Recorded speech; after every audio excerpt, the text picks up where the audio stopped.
他很喜欢玩这个，以后就把它撑起来，让他在里面玩。好久没见大嘴鸟了，是不是啊？我们有几个月都没见到大嘴鸟了，昨天奶奶给你洗干净了啊。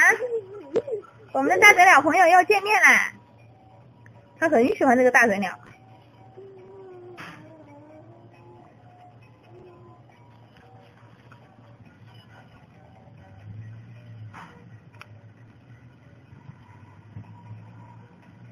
兔子爷，小车车在哪里呀？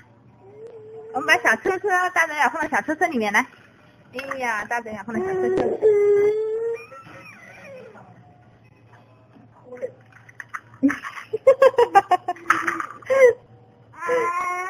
巨型金刚捣毁了车，抢走了大嘴鸟。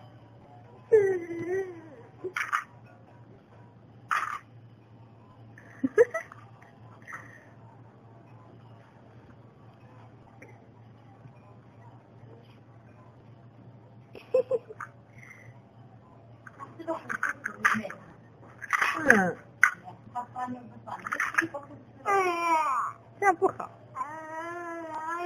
好了，妈妈去吃饭了啊。